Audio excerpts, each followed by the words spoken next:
Reignite Your Intuition, the show to grow your intuitive self. This is episode number 5, where I'm gonna show you how to let children keep their intuition. My name's Angela. I'm your host of the show and a highly intuitive person by birth who never lost her connection. I'm the expert in supporting you, regaining your intuition and living a fulfilled and much easier life with it. Trusting fully your intuition takes time and is a very individual process. I share with you my knowledge and strategies I have developed to support yourself on a daily basis in any situation.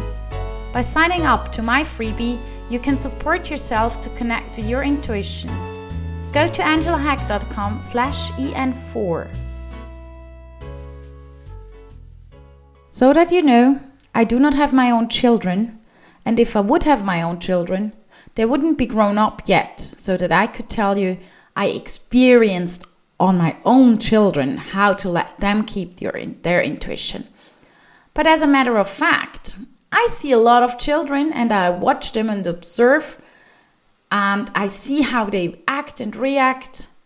And this podcast has nothing to do with blaming any parents or anybody of not letting their children being intuitive. In my opinion, it has not much to do with the way you're being raised.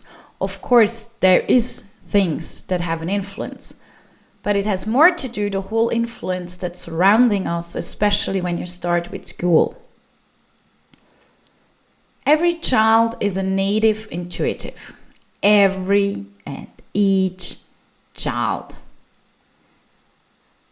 They say around 6-7 years old they are starting to losing it. I don't agree. I absolutely do not agree on that. We never lose it. We start to hide it, we start to forget it, but we never, ever lose our intuition. That's impossible, and I'm very thankful for that. We can't lose a huge gift. Isn't that amazing? But that was just off topic. So, okay, let's go back to how let children keep their intuition. That might sound a bit harsh, but can't we please first of all change our school system? I experienced the school system in Switzerland, but I think it's not that much different from others in the world. We go to school, that's very good though. We get taught we have to learn this, and this, and those things are important, the rest is not. I was never a good student, and I was not good at painting, for example. So I was more or less a failure. Not in the eyes of my parents, I must admit, but still. But I'm not stupid. The moment I went to hotel management school, the moment I went to stuff that I'd like to learn, I did not even have to learn at home. It came to me naturally, easy, and just in such a smooth way. Yes, you might say now, yeah, but that was your studies, etc. Yes, that was my studies, and lucky me, I studied something that I really liked, and I still do like hotel management and hospitality business. I just love it. I'm a hospitality person by heart. But at school, yes, we have to learn to write and read and etc. That makes sense. And grammar and all that does make sense so far, kind of. But our system is so locked down on just one way that all the other options aren't there. That we are flowers and each one is different. We're individuals. We don't get told that nor taught that. We should all look the same. We should all act the same. We should all know the same. I just think of cucumbers in our supermarket. No kidding. Cucumbers in our supermarket are supposed to look the same. That's ridiculous. Nature is not made to let us all look the same. Not inside, not outside, not any side.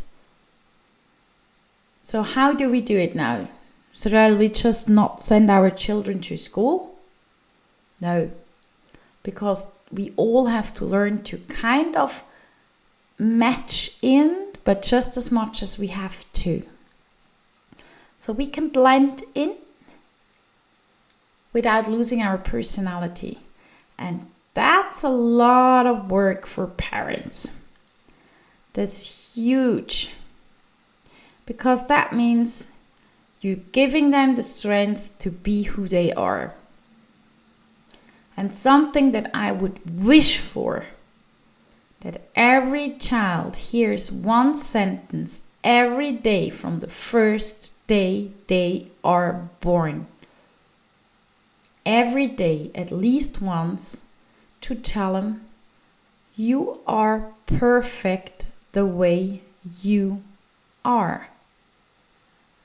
And if you tell your child that sentence, it's a very, very good start to not let them disconnect from who they are inside. Our surrounding, of course, is not pushing that. But who cares? It's one sentence. And unconsciously, we do register tons of stuff.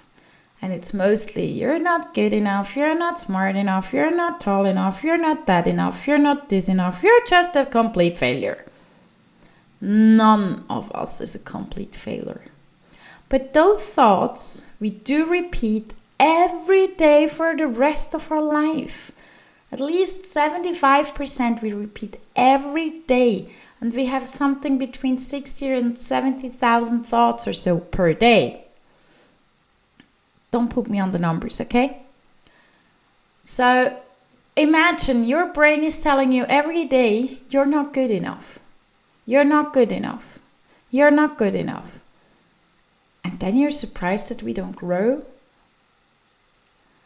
And if your brain tells you every day, you're perfect the way you are. You're perfect the way you are. You're perfect the way you are.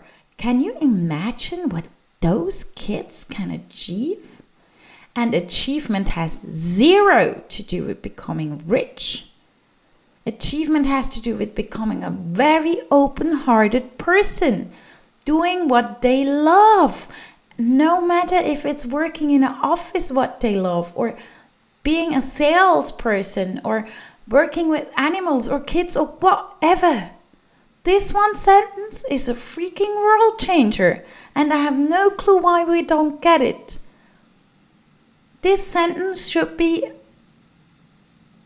a must-tell sentence every day. Because what we are giving those children to keep their intuitive connection is self-love. And the moment they're self-loved and self-respect, they're automatically self-confident.